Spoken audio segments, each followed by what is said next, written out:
Hey guys, what's up everyone? Welcome back to the channel. I'm the Budget Watchman. So today I'm going to be checking out a watch that I've got a lot of love for. You've seen me post online, and it's the Seiko Presage 60s inspired series. It's got those vibes, vintage vibes, clean looks, and it's not going to break the bank. I got it for a reasonable price, to be fair. I've been wearing it the past few weeks, so let's talk about what works and what doesn't, and whether it's worth your money.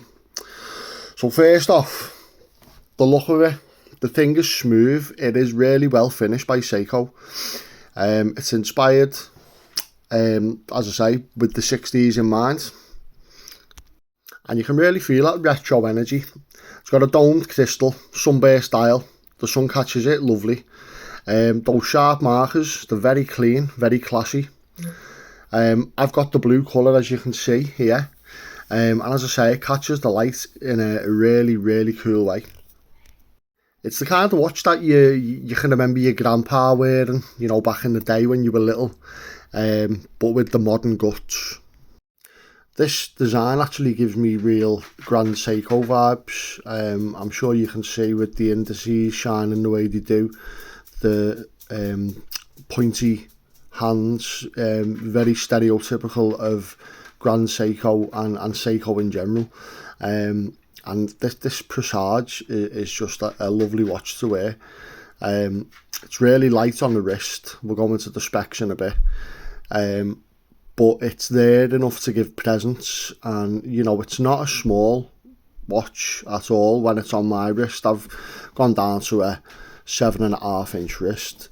So, as you can see on the wrist, it fits my 7.5-inch wrist really well. I'm actually liking the way it looks, and I didn't think I would, but I do. It's got the date window at 3 o'clock, which is, you know, I don't mind the date window at 3 o'clock. The bracelet is well finished. It is light, but it is solid. The main thing for me with the bracelet is it is put together with push pins, which, you know, nearly £500. I would have thought it might have been, you know, screws, but Seiko tend to put push pins in everything, don't they? The clasp is really small. There's only a couple of holes for micro adjustments, which isn't great. So here we've got the specs. So the movement is the 4R35 Seiko in-house movements. You've got a case diameter of 41mm, thickness of 12mm. And as I say, it's really well put together. There's a few more specifications there. If you need to rewind them and pause them, feel free to do so. But as you can see, it's really well finished. That dial is the main thing for me. It's just the way the light can catch the indices, the domed crystal. You know, it just looks classy. When it's on wrist, it looks brilliant. Look at that dome crystal there. You just can't beat that. I love that. As I say, it's really well finished for a Seiko. I know Seiko don't get the best reputation when it comes to finishing, but this is really good. I've got no complaints. The main complaint I've actually got with the finishing is the lugs are drilled. I mean, it's easy enough to take your bracelets off with drilled lugs, isn't it? But I don't like the look of it, to be fair. It's not for me. So, a couple of close-ups here. And we're going to talk a bit more about the bracelet. So as you can see, it's a milled clasp, which is solid.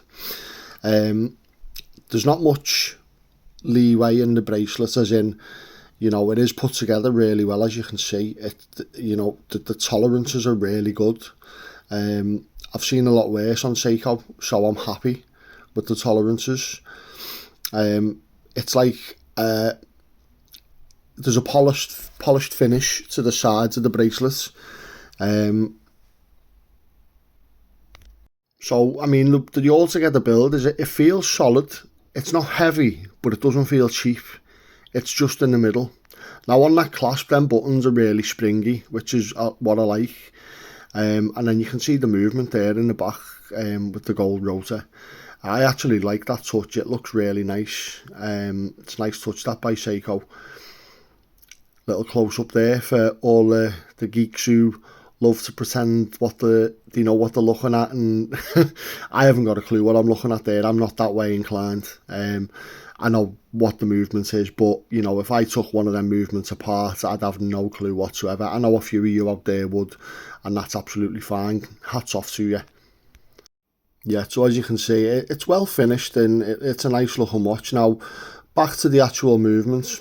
So, the 4R35 Seiko in-house movements, you're getting 21,600 beats per hour, which means absolutely nothing to me, but I know people want to know stuff like this. It's 24 joules, which again doesn't mean much to me. Now the power reserve, I fully understand, you're getting 41 hours if fully wound. And the accuracy, it's between plus 45 and minus 35 seconds per day under normal conditions, which again, I'm not bothered. I don't wear the watch constantly, which means it's, you know, it's gonna stop ticking over for me, so the losing time doesn't matter. Now, getting back to the clasp, as I say, there's not much in the way of micro adjustments. There's plenty of links on it. I had to remove 3 or 4. But yeah, you know, if you want my honest opinion on this watch, if you want a watch that is a good Garda watch, in my opinion, you know, this is up there. It's not fragile enough to worry about wearing it on a daily basis, but it's not too posh, you know, to wear it on a daily basis and only wear it on special occasions. You know, it's a watch for every day, in my opinion. Although I am going to save this one for special occasions because it was an anniversary gift from my wife. So I don't want to beat it up or anything. As you can see there, we've got a nice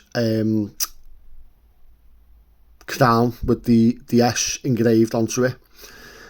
Which is another nice touch from Seiko, as they are renowned for giving you blank crowns, aren't they?